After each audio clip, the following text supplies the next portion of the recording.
मैं विवेक एक बार फिर से अपने YouTube channel stock trading technique पर आपका हार्दिक स्वागत करता हूं। दोस्तों, आज निफ्टी एक बड़े बाउंस के साथ तकरीबन 200 पॉइंट ऊपर जाके क्लोज हुई।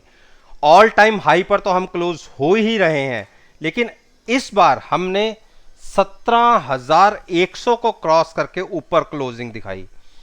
तो इतने बड़े बाउंस की मैंने भी उम्मीद नहीं की थी और लगातार हमने 2 दिन डबल सेंचुरी लगाई है। और आपको पता है कि मैंने आज से 3-4 दिन पहले जो वीडियो पोस्ट की थी मैंने कहा था कि हम 17,000 को टच कर सकते हैं। और आपसे तो मैंने ये चीजें डिस्कस की थी, लेकिन जो मेरा अपना पर्सनल मैंने एक ट्रेड लिया हुआ है उसके अंदर मैंने कॉल बाय करके फ्यूचर सेल कर दिया। यह एक वेरी बड़ी मिस्टेक थी कि जिसको मैंने सोच रहा था कि एक दिन यहां पर जैसे कंसोलिडेशन हुआ तो हम गिरावट दिखा सकते हैं, क्योंकि आरएसआई हाईली ओवरबॉट चल रही थी। आप देखिए यहां पर 80 की आरएसआई बहुत रेयर दिखती है निफ्टी के अंदर। आप पीछे भी चले जाइए, आप देखिए कहीं पे भी आप पीछे चलते जाइए। अगर मैं आपको 2 से 3 साल पीछे भी ले जाऊं तो कहीं पर भी आरएसआई 81, 82 को क्रॉस करके नहीं गई। और आज हमने जो क्लोजिंग दिखाई है वो 81 की आरएसआई है। तो अब इसके बावजूद गिरावट ना आए तो हम क्या कर सकते हैं, लेकिन पोजीशन हमने शॉर्ट साइड पर हैजिंग के साथ ही ली हुई है। कॉल बाय है और फ्यूचर सेल है, लिमिटेड रिस्क और मैक्सिमम रिवॉर्ड की स्ट्रेटजी के साथ ये ट्रेड लिया था। और ट्रैप हुए हैं, बिल्कुल हुए हैं, मैं मानता हूं, लेकिन मैं अपनी उम्मीद नहीं छोड़ता, क्योंकि मैंने कोई अनलिमिटेड रिस्क के साथ ट्रेड नहीं लिया।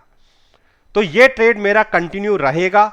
उसका रीजन था जो ये ट्रेंड लाइन को क्रॉस करके हम नीचे आए थे, आज के दिन में मैंने सोचा था कि हम यहां पर थोड़ी देर कंसोलिडेट कर सकते हैं, 1-2-3 दिन, लेकिन आज ही हमने इसके ऊपर क्रॉस किया और आज ही हायर साइड की क्लोजिंग दिखाई है। तो ये एक मेरे सोच के विपरीत चला गया है। बाकी जिस टाइम ये मैं वीडियो रिकॉर्ड कर रहा हूं, जहां इंडिया में हमें क्लोजिंग मिली है उससे तकरीबन निफ्टी 50 पॉइंट से भी ज्यादा नीचे ट्रेड कर रही है। जो इस टाइम मेरे सामने एसजीएक्स निफ्टी का रेट है वो 17,997 का है। तो हो सकता है कि जहां हमें क्लोजिंग मिली है उससे थोड़ा सा हम नीचे की तरफ ओपन हो।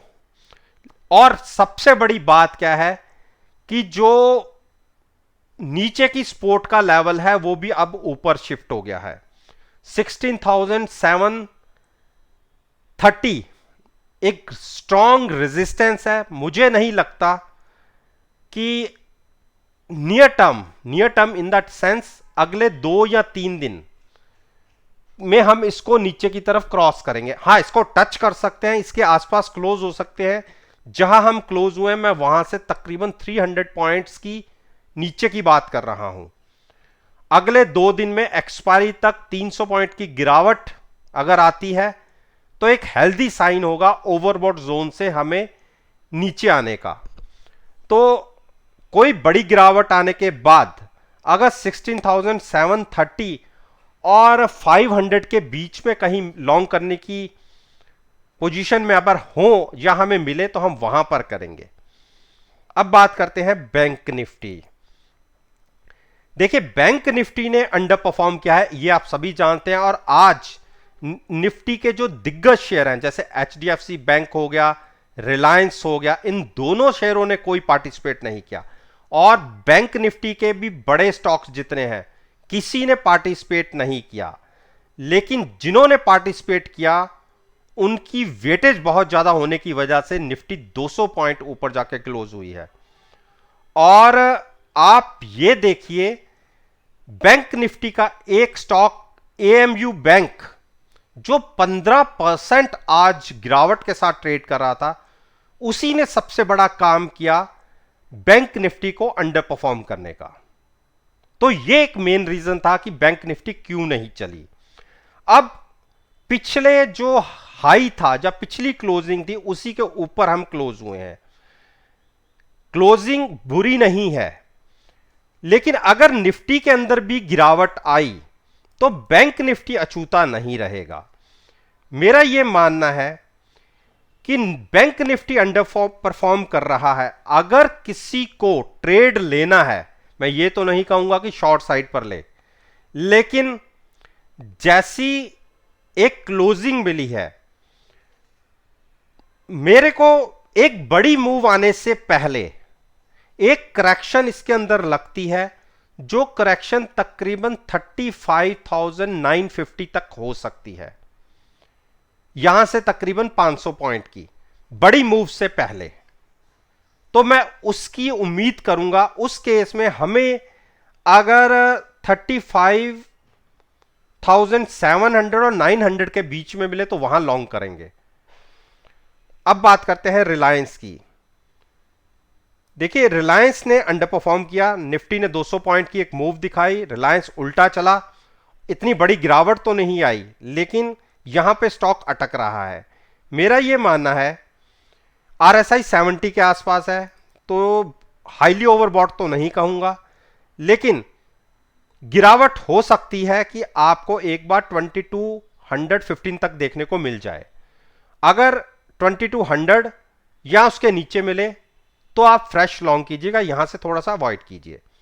एचडीएफसी बैंक, देखिए इतनी बड़ी निफ्टी ने मूव दिखाई, लेकिन एचडीएफसी बैंक का कोई पार्टिसिपेशन नहीं रहा। हां, जो नीचे के लेवल से तकरीबन 10-11 रुपए ऊपर जाके क्लोज जरूर हुआ है, और मेरी इसके अंदर एक शॉर्ट पोजीशन है। मैंने हेजिंग के साथ कॉल बाय करके फ्यूचर सेल किया हुआ। मेरा यह मानना है कि एक बार ये स्टॉक 1550 तक आ सकता है। किसी को लॉन्ग करना हो तो 1530 के आसपास मिले तो वहां पर लॉन्ग कीजिएगा। इंडस बैंक ने गिरावट दिखाई फिर से इंट्राडे में, और हमारी पोजीशन इसके अंदर जो एक 985 के आसपास से लॉन्ग है, उससे हम एग्जिट नहीं हुए थे इंट्राडे में। कल हम 1020 तक के आसपास गए, लेकिन एग्जिट नहीं लिया। आज गिरावट आ गई, आज फिर से वही प्राइसेस आ गए। तो जब तक 987 के ऊपर है, चिंता नहीं, हम लॉन्ग में बैठे रहेंगे। जिसको न्याय ऐड करना है, बिल्कुल 985 987 के साथ हैजिंग के साथ लॉन्ग में जा सकते हैं। हैजिंग का मतलब पुट बाय करेंगे और फ्यूचर्स लॉन्ग करेंगे। एचडीएफसी, देखिए एचडीएफसी ने बड़ी मूव दिखा दी, और आपको पता है 2-3 दिन पहले हमने शॉर्ट करके इसमें पैसे बनाए थे। आज 2800 टच कर दिया, और एक बुलिश क्रॉसओवर भी बना है नीचे से। आप देखिए यहां से एक बुलिश क्रॉसओवर है, इसलिए अभी इसको शॉर्ट करने की गलती मत कीजिए। अभी आरएसआई में भी गुंजाइश है ऊपर जाने की। अगर स्टॉक यहां से मूव दिखा देता है 2860 तक की, तो वहां सोचेंगे एक बार शॉर्ट करने की। अभी यहां से कोई प्ले मत कीजिएगा, और गिरावट में 2685 के आसपास लॉन्ग कीजिएगा। कोटक महिंद्रा बैंक, देखिए कोटक महिंद्रा बैंक में हम एग्जिट हो गए आज, और मैंने आपसे कहा था कि 1750 के आसपास मैं एग्जिट हो जाऊंगा। जो ट्रेड हमने 1710 पर बाय किया हुआ था, 1768 पर अटका स्टॉक, देखिए आज वहां से नीचे आया। अगर 176 के ऊपर क्लोजिंग दिखाएगा तो एक मोमेंटम दिखेगा 1820 का, तो वेट कर लीजिए 1768 क्रॉस करने की, उसके ऊपर आप लॉन्ग ले जा सकते हैं। आईसीआईसीआई बैंक बिल्कुल बाइंग में, मैंने कल भी बोला था कि आप बाइंग में रह सकते हैं। आज 7190 के क्लोजिंग मिली है। मैं देखिए नीचे से बुलिश क्रॉसओवर है, स्टॉक यहां से अभी भी तकरीबन 5-7 रुपए की तेजी दिखा सकता है 725, लेकिन मैं इसको फिर से गिरावट पे बाय करना पसंद करूंगा अराउंड 700। एक्सिस बैंक, देखिए एक्सिस बैंक को आज मैंने शॉर्ट करके ट्रेड लिया है, और मैंने 784 पर शॉर्ट किया हुआ है। एक बार 3 से 4 रुपए हमारे फेवर में आ गया था, लेकिन जाते जाते एक शार्प रिकवरी दिखी और 790 से थोड़ा सा नीचे क्लोज हुआ, यानी अभी हम इसके अंदर 3 रुपए से ट्रैप है। तो मैंने शॉर्ट पोजीशन ली हुई है, जबकि यहां से बुलिश क्रॉसओवर दिखा रहा है। मैंने शॉर्ट पोजीशन इसलिए ली थी कि पिछले 3 दिन से एक बड़ा रनअप दिखा चुका था, तो मैं यहां से 5 से 10 पॉइंट के गिरावट के लिए मैंने इसको ट्रेड किया है। हो सकता है आज गिरावट नहीं गहराई, अगर कल बैंक निफ्टी में कोई प्रेशर दिखता है तो ये स्टॉक बैंक निफ्टी को गिराने में अच्छा बड़ा सहयोग देगा, और हो सकता है कि 780 775 के हम टारगेट देख भी लें। जिसको लॉन्ग साइड पर जाना है वो वेट करे 760 का। एसबीआई, देखिए एसबीआई ने आज अच्छी क्लोजिंग दिखाई है और तीसरी हर्डल को आज क्रॉस कर लिया है। अब मुझे लगता है कि ये 433 तक के एक मूव दिखा सकती है, तो जिसको लॉन्ग साइड पर रहना है 720 की पुट बाय करके फ्यूचर्स को लॉन्ग करके रह सकते हैं। 433 का टारगेट होगा। तो दोस्तों, ये मैंने निफ्टी इंडेक्स, बैंक निफ्टी और दोनों इंडेक्स के फाइनेंशियल सेक्टर्स के स्टॉक्स के ऊपर अपना ओपिनियन आपके साथ शेयर किया है। और मेरा ये मानना है कि अगर मेरी इस वीडियो को आप 1 सितंबर के सेशन के साथ एनालाइज करेंगे, यकीन मानिएगा आपको बहुत अच्छे रिजल्ट्स देखने को मिलेंगे। वीडियो अच्छी लगे तो मेरे साथ मेरे चैनल पर जुड़िए, उसे सब्सक्राइब कीजिए और साथ में बेल आइकन का बटन प्रेस करना मत भूलिएगा ताकि नोटिफिकेशन टाइम से आप तक डिलीवर हो सके। इस बात के साथ मैं आपसे विदा लेता हूं और एक नई वीडियो के साथ फिर से आपके सामने आऊंगा। तब तक के लिए धन्यवाद।